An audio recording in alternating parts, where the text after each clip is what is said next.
So, welcome back sa panibagong episode ng Drive Talk. So, ang ipapakita natin sa sakyan, isa siyang pang city driving na kotse. Ito yung Toyota Race 1.0 Turbo. So, let's find out here in Drive Talk.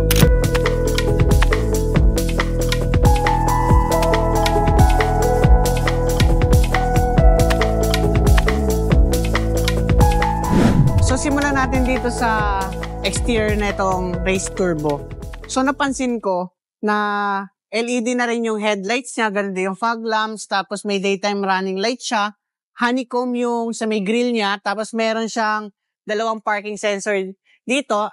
So, pagdating naman dito sa mugs nitong Race Turbo, no, naka two-tone alloy wheels siya, tapos ang sukat naman niya ay 205/60R17. Sobrang pogi na nito kahit di nyo na siya palitan. Tapos yung goma naman na nakakabit dito is Dunlop.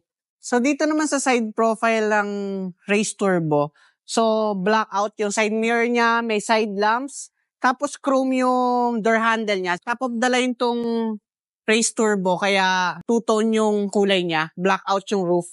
Tapos yung side mirror niya, kusang tumutupi kapag nilalak mo yung kotse. Yun yung maganda rito sa part na yon. Tapos meron kayo ditong badging na turbo since top of the line variant to. So dito naman sa likod ng Race Turbo, meron na siyang third mount lap. Tapos sobrang pogi nung spoiler niya, kakonect nung sa roof. Tapos may mga blackout material siya dito. Tapos badging na Race. Taillight naman nito is LED na, kaya maganda. Tapos meron din kayo ditong 2 parking sensor sa likod.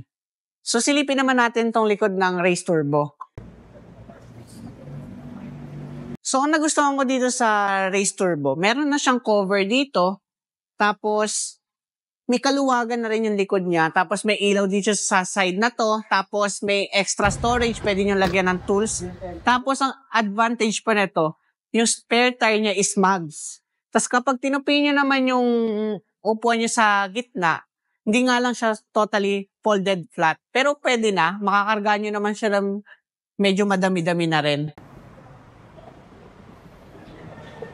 Ang Toyota Race ay merong makina na 1.0 liter, 1KR, VET, turbocharged 3-cylinder, 12-valve DOHC with VVTi. Meron naman itong 98 horsepower at 140 Nm of torque. Ang transmission naman nito ay CVT. Ang maganda rito, meron na rin siyang underhood cover.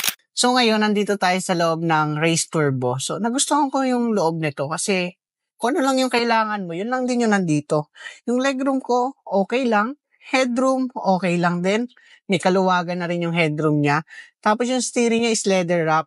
Tapos meron kayong controls dito sa mismong instrument cluster. Ang instrument cluster nito sobrang ganda kasi fully digital siya. Tapos sa kabilang side naman yung control ng head unit. Yung head unit niya, almost same lang din siya sa Yaris Cross saka sa Veloz. Maganda rin, may kalakihan na rin. Aircon naman niya, automatic climate control, which is maganda. Yung headliner naman niya, medyo dumihin lang kasi puti yung kulay niya. Yung visor niya is both side na may mirror. Wala lang siyang lights.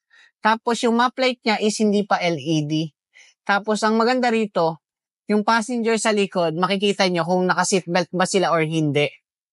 Tapos yung dashboard naman niya is hard plastic. Pero ang advantage nito, sa mga aircon vent, saka ganun din sa passenger side, meron siyang cup holder. Since top of the line to, meron siyang paddle shifter. Tapos ang maganda rito, may power mode siya. Masusubukan natin mamaya sa test drive. Tapos may extra pocket kayo rito.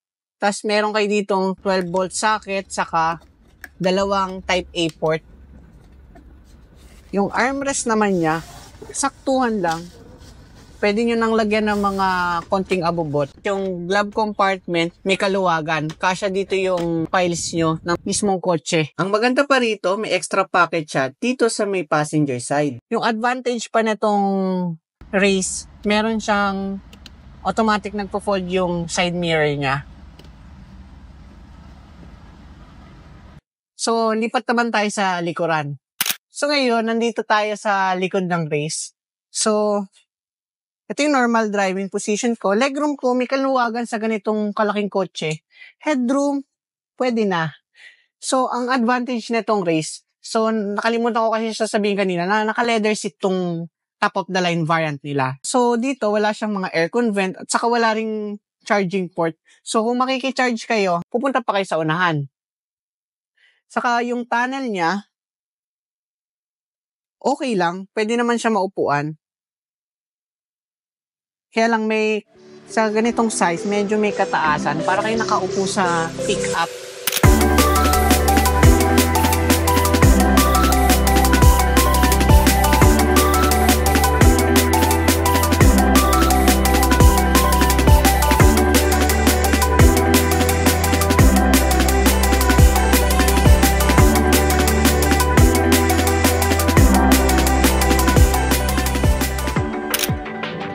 So ngayon, susubukan natin itong Toyota Race 1.0 Turbo. So alamin natin kung ano bang meron dito sa kotse na to. Kung maganda nga ba, malalaman natin dito sa test drive. So napansin ko lang dito sa Race, meron siyang blind spot monitoring. Kaya maganda. Yung power niya, okay naman siya. Kasi nga 1.0 siya, tapos turbo. Pansin ko parang same lang din sila ng mga ibang 1.5 liter. Ang advantage pa netong Race, para siyang sa mga ibang Toyota, makikita mo yung kung nakakatipid ba kayo sa gasolina dahil nakikita niyo yung kung gaano ka din ba yung tapak niyo sa throttle. Tapos napansin ko lang din yung steering niya, sa ganitong size, may konti siyang weight. Pero okay na rin kasi malaki kasi yung stock mags nitong Race Turbo. Bukan natin yung paddle shifter nito. Ito yung advantage nito. Meron siyang paddle shifter.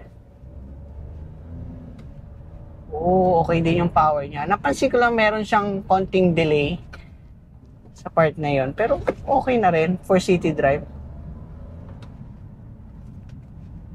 Tapos yung engine brake niya, yun yung pinakagusto ko. Sobrang responsive niya. Same siya sa mga other Toyota vehicle. Saka bibo yung engine niya kapag naka-sequential. Kapag diniinan nyo, talagang bumibira talaga tong Race. Tapos yung brake naman niya, okay din. Tama lang, di kayo sumusubsob. Tapos yung suspension niya, almost the same din siya sa Veloz. Okay din. Pwede na siya sa city driving.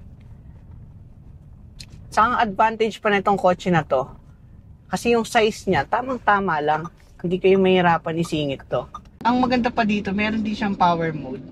So, naka-power mode tayo. Sobrang ganda nung niya. Mas bibo yung engine niya kaysa dun sa sequential. May konti lang naman din halos yung difference siya, pero okay din.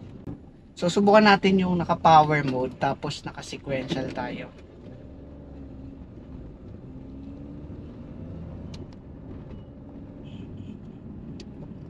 Oh, mas maganda yung niya kapag naka-sequential. Mas lalo yung ramdam yung power niya kasi nakokontrol niya yung shifting ng gear eh.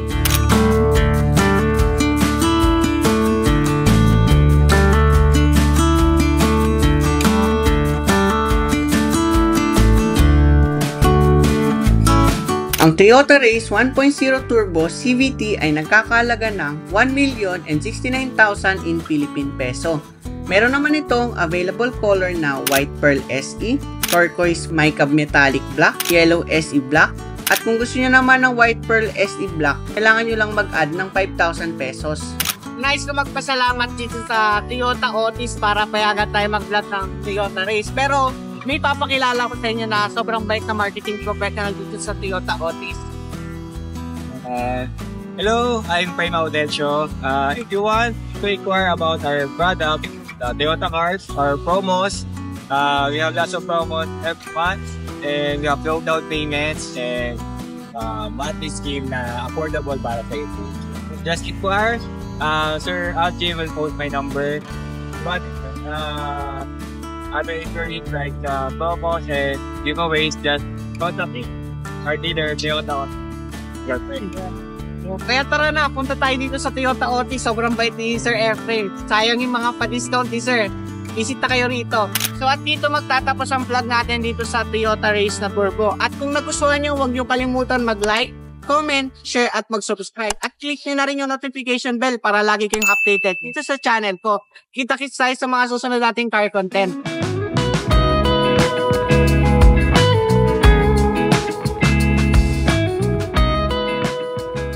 So bakit nga ba maganda pumunta dito sa Anjay Clothing? Unang-una, marami tayong available na mga personal collection product. At ang maganda rito, natanggap kami ng mga business partner. Kung gusto niyo magpa-member, i-message nyo lang ako dito sa Facebook. Pwede rin sa Facebook page. Pwede nating pag-usapan yan. At pwede ko kayong matulungan kung paano kumita ng pera sa maliit na puhunan.